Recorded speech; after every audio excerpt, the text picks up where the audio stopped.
Welcome to the Pack Scout. Today's topic is a bit of a doozy, which is the topic of overconsumption. Now, recently, I have been focused for the majority of this year on a series of market research reports that are looking at the future of the sustainable packaging industry.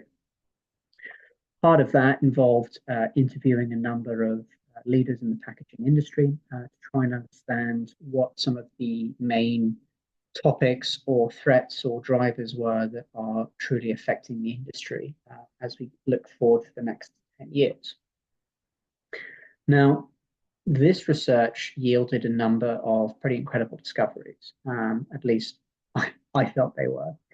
And they all point to how far the ripples spread when it comes to sustainability. So, for example, there's a massive waste problem. We create billions of tons of waste every year. And when I say billion, I mean with a B, not M for million. So of the mountains of waste, the vast majority is simply buried or dumped. And in the US, there's a lot of space to bury this trash and not have it make too much of an impact on our lives as consumers. But in Europe, places at much more of a premium, and it's a significant move to try and reduce this problem. So there's even countries like Switzerland which have no landfill at all. And worldwide, there's kind of shades between the US, which is probably the worst offender, and then Latin America, Africa, Middle East, and Asia, which have similarly poor landfill management systems in place. So why any of this matters is that it's symptomatic of the real threat to our desire to embrace a sustainable and circular future.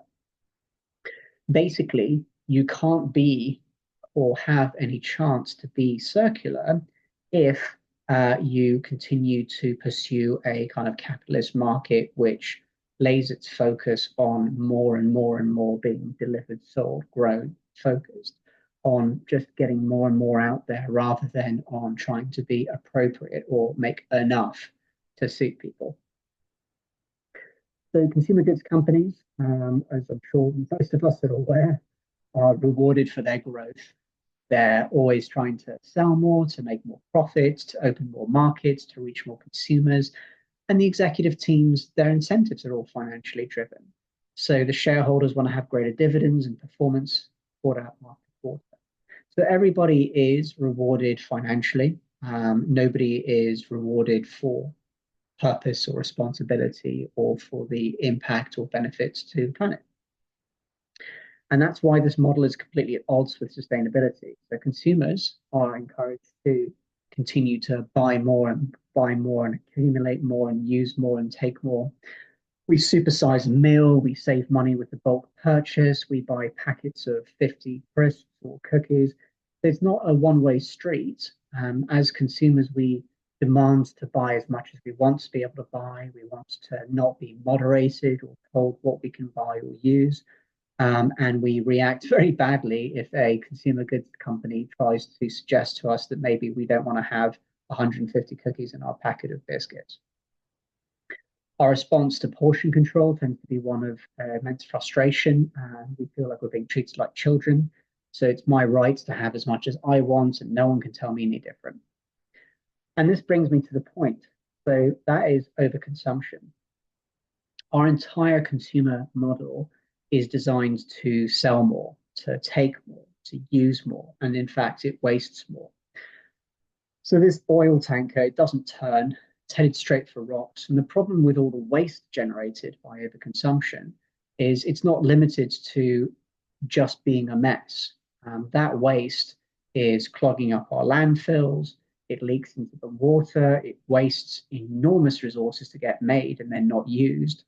And then when it's being thrown away and not processed properly, every step of the value chain, it is just taking resources and lowering efficiency, and it provides no benefits to anybody. So underpinning all of this, and the reason why this is very important, is that global warming is not a theory. at this stage. It's very much a scientific fact.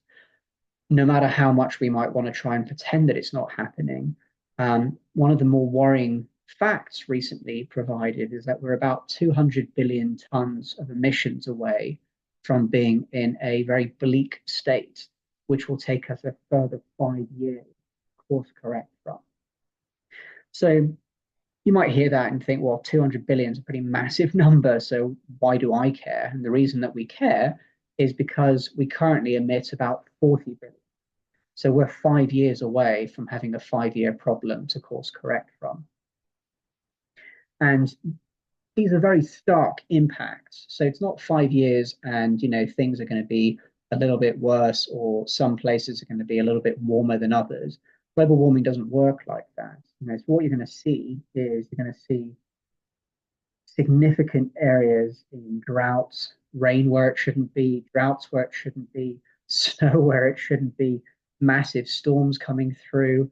And the next step past the weather disruption that you'll start seeing is when it will start to impact on agricultural. So it will stop us being able to grow crops or have water, or some fairly significant issues are just around the corner if we don't course correct and try to stop this sooner rather than waiting for it to get past that 1.5-degree perspective.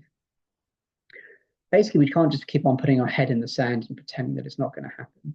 So how is that 40 billion organized? What does it look like? One way of thinking about it is that the food system, global food system, from production through consumption, is responsible for about 18 of those 40 billion tons.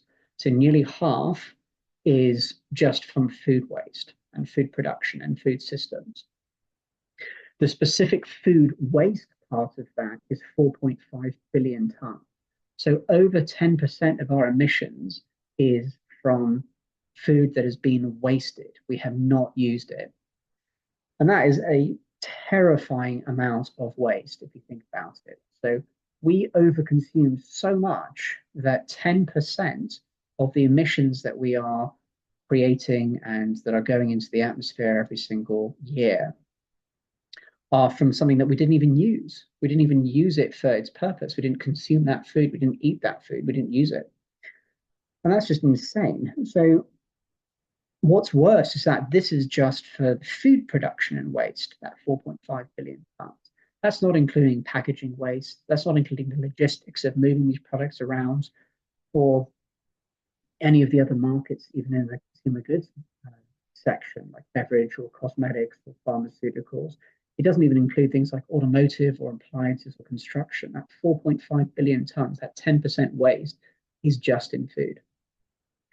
So what does that mean in the context of sustainability? Why are we having this conversation right now, you might ask? And that's because overconsumption is the complete opposite direction to where we want to go. Every time we buy something and we throw away the leftovers or leave the waste or we litter it, we're adding to an ever-increasing pile of waste that's accumulating on this planet. Every year, there's 2.2 billion tons of municipal solid waste.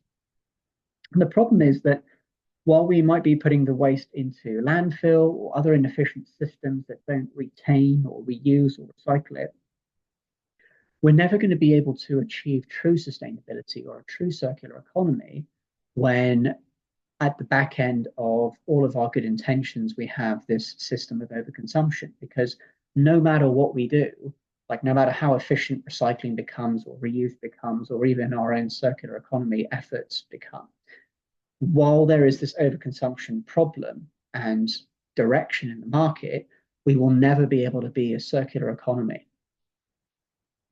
So the end result being that no matter how efficient the systems are, no matter how strict the legislation is, no matter how good our intentions are, we're never going to be able to reach what we're trying to reach, which is a circular economy, and of course, reducing these emissions.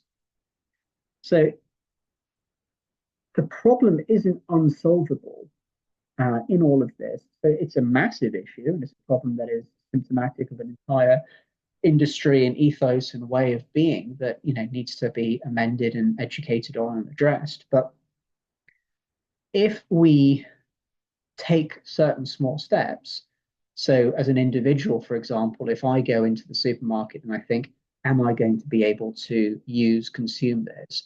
And I try to take a step back from, oh, I want to have the savings inherent in buying my 6 cans of Coke, and I buy 2 cans of Coke or 3 cans of Coke, or I have a look at the cheese aisle and I think, rather than buying the kilogram of cheese, I'll buy the 500 grams of cheese and maybe come back again later to buy more if I need more. Those small little steps do make a difference and can make a difference and will make a difference.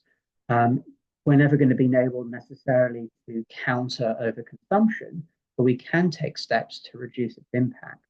And the more of those steps we take now, the better, because the more that we're able to reduce from that 40 billion emissions number each year, the longer amount of time we have before it becomes critical. And hopefully, the longer we have to find a more permanent solution to this. But at the moment, the way things are going, if we truly care about the planet, then the first thing that all of us need to do is just reduce our waste through overconsumption. With that, I hope everybody has a wonderful day. Thank you. Bye bye.